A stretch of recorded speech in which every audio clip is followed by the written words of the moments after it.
Hi, today I'm reviewing Realme 11 Pro and I'll show you how to create home screen folders on this device.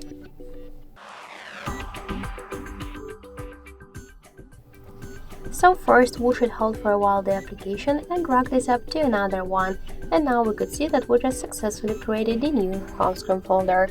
If you want to rename it, just tap once on the name and enter the new one. For example, the apps. Tap to OK and that's it. To move folder here on the screen or between the screens, we should just hold it and drag it. If you want to remove the application from the folder to the home screen, you should just hold it and drag it. If you want to remove it from the folder from the home screen, hold it and tap the remove icon. But don't worry, you'll remove only the shortcut, you'll stay with this application in the apps menu.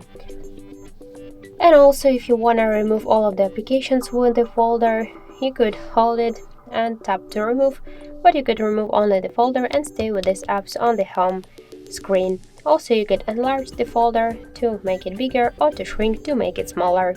So that's it, thank you for watching, and if you like this video, leave thumbs up and subscribe.